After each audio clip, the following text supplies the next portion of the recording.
नमस्ते, मैं हूँ संजय दीक्षित और आप देख रहे हैं दी जयपुर डायलॉग्स। इस चैनल को सब्सक्राइब करें, बेल आइकॉन दबाएँ, वीडियो लाइक करें, शेयर करें।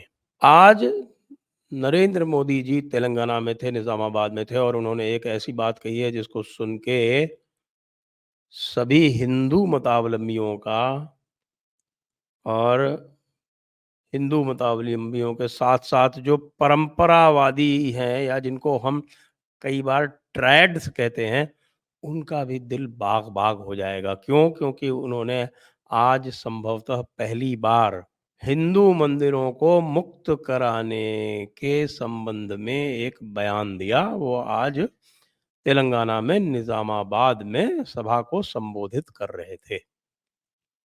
जी हाँ, यह अत्यंत महत्वपूर्ण है। यह अत्यंत महत्वपूर्ण इसलिए है क्योंकि हम लगातार वर्षों से, कई वर्षों से 3-4 वर्षों से हम लगातार ये प्रयास कर रहे हैं कि ये जो हिंदू मतों के ऊपर डाका डाला जा रहा है, हिंदू मंदिरों के ऊपर जो डाका डाला जा रहा है, जो उनमें लूट की जा रही है, जो उनकी परंपराओं को सरकारी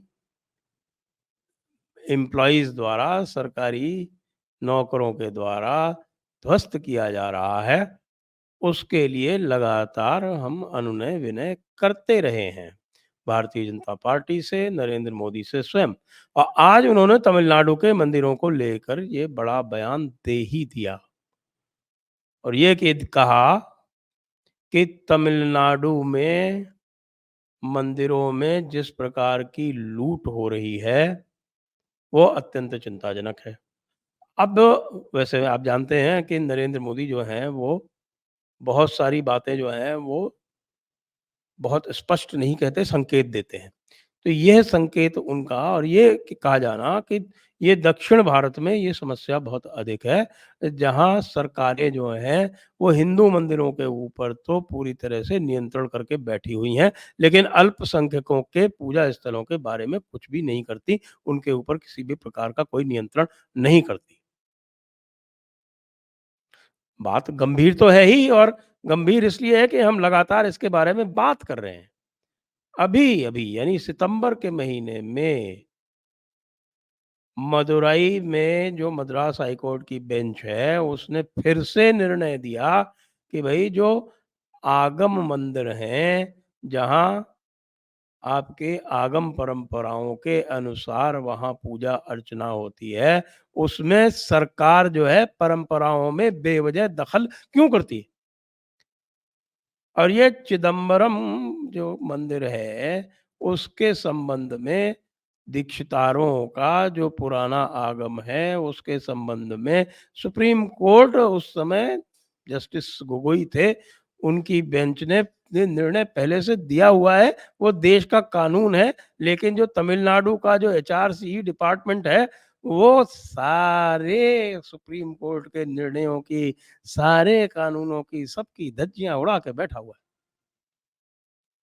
क्योंकि जो एचआरसी लॉ जो है वहाँ का, तमिलनाडु का हो और चाहे आपके केरला में हो, ये एचआरसी वाली जो बीमारी थी, वो मद्रास प्रेसिडेंसी में हुआ करती थी और जो मद्रास प्रेसिडेंसी की जो भी सक्सेसर स्टेट्स हैं, उसमें आंध्र प्रदेश है, तो आंध्र प्रदेश में वो पुराना जो हैदराबाद का एक हिस्सा मिल गया, तो वो आंध्र प्रदेश और जब तेलंगाना बना, तो उसमें भी वो एचआरसी की बीमारी, आंध्र प्रदेश में बीमारी है वो। वही यानी मद्रास प्रेसिडेंसी के जो केरला में थी वहाँ थी और उसके साथ-साथ फिर जब केरला अलग हुआ त्रिवेंद्रम और मद्रास प्रेसिडेंसी के मलयालम भाषी क्षेत्र जो है वो सम्मिलित हुए, वहाँ भी पूरे में बीमारी आ गई। वो देवस्वाम बोर्ड वहाँ चलता है।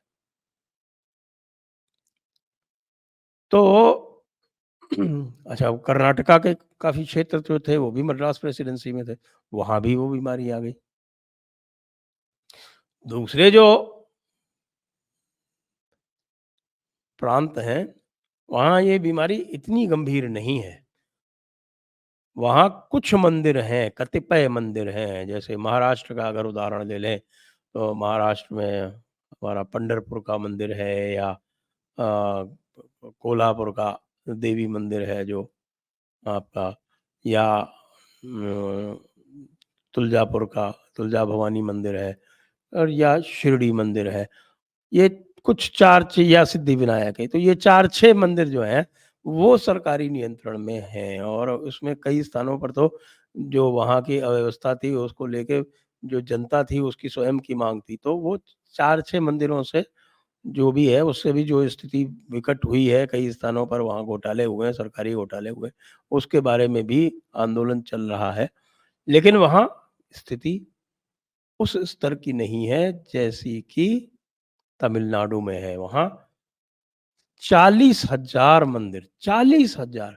आपको जानकर आश्चर्य होगा कि तमिलनाडु में यद्यपि आप देखते हुए कि वहाँ पर ये द्रविड़ आंदोलन जो है वो बड़ा ज़ोर-शोर से उसकी बात की जाती है, लेकिन जो वास्तविकता है तमिलनाडु को वो ये है कि भारत में सबसे अधिक मंदिर यदि कहीं हैं, तो वो तमिलनाडु में हैं और सबसे भव्य मंदिर कहीं है, तो वो तमिलनाडु में है। लेकिन उन पर अधिकतर पर 40,000 मंदिरों पर एचआरसी का कब्ज़ा है। और वो बिल्कुल सरकारी हिसाब से चलते हैं। वहाँ पर आप बताइए कि वो कोटा और रिज़र्वेशन के हिसाब से वहाँ पर पुजारियों का रिक्रूटमेंट पुजारियों की नियुक्ति होती है उन मंदिरों में।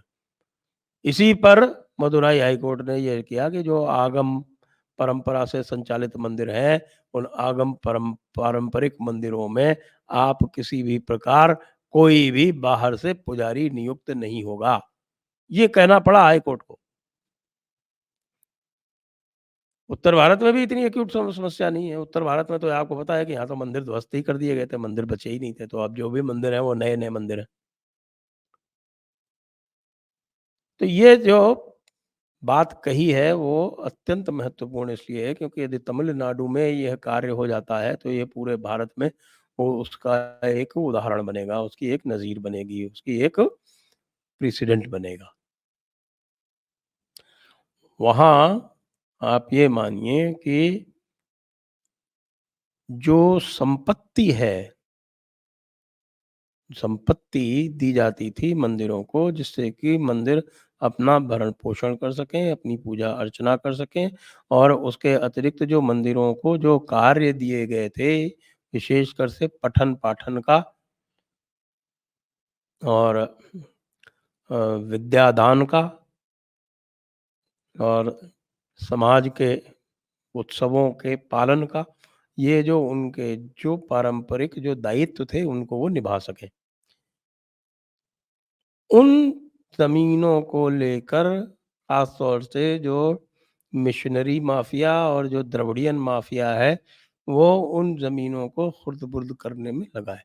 और वैसे भी जो पूरी की पूरी जो उनकी भूमि है ना, उसका अगर रेंट लिया जाए, रेंट क क काउंट किया जाए तो पता चलेगा कि 60,000 करोड़ तो अकेले उनके रेंट से आ सकता है। और वो सरकार ले जाती है, सरकार वो रेंट फ्री उसके ऊपर कब्ज़ा करके बैठी है। 24,000 करोड़ रुपए की उनकी इनकम जो है, वो जाती है तमिलनाडु सरकार के पास। और तमिलनाडु सरकार उससे जो है, वो सब्सिडाइज़ करती है क्रिश्चियनिटी को, क्रिश्चियन मिशनरीज़ को और दूसरे धर्मों को। इतनी गंभीर समस्या है। इसके लिए बहुत लंबे समय से हम लोग भी प्रयासरत हैं। वहाँ पर तमिलनाडु में टीआर रमेश जी जो हैं, वो स्वयं में एक अपनी एक संस्था है, जो उन्होंने इस पे पूरे कार्य को अपना एक बीड़ा बना के उठा रखा है। अब चूँकि पहली बार प्रधानमंत्री मोदी जी ने इस महती कार्य में इस महती प्रतिज्ञा में अपना स्वर दे दिया है, तो यह मामला और भी महत्वपूर्ण हो जाता है। अब इसका आगे क्या होगा मैं कह नहीं सकता।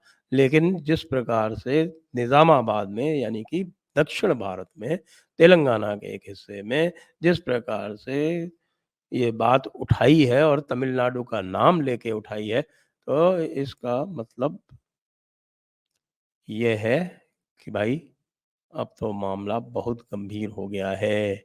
और तमिलनाडु के परिप्रेक्ष्य में यदि मंदिरों को स्वतंत्र कराने की घोषणा कर दें, इस पर सेंट्रल लॉ ले आएँ क्योंकि ये जो मामला है, ये कंकरेंट लिस्ट में आता है।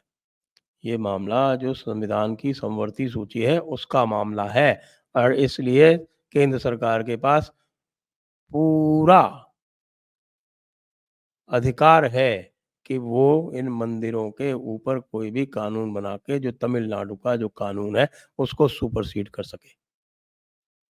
और वैसे भी इनको तो बनाना चाहिए, तो पूरे देश के लिए बना देना चाहिए ये कानून। एक अत्यंत महत्वपूर्ण घटना है।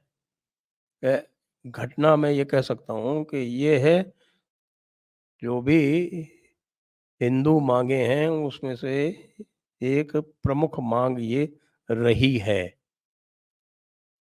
और हम लोग इसको लगातार आर्टिकुलेट करते रहें और लगातार ये कहते रहें कि भई हमें प्रेशर बनाना चाहिए, इसी सरकार से ही करवा पाएँगे और कोई जो है ये करने में सक्षम होगा नहीं, यही सरकार है, इसी के पास मैंडेट है, इसी के पास इतनी शक्ति है, इसी के पास इतने सांसद हैं कि ये कर सकती है।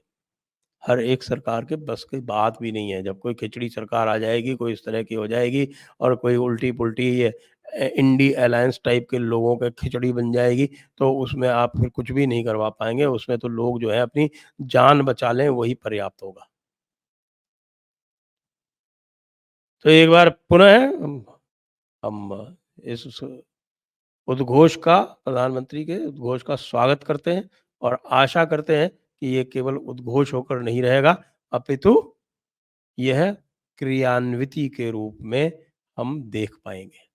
जय हिंद, जय भारत, वंदे मातरम।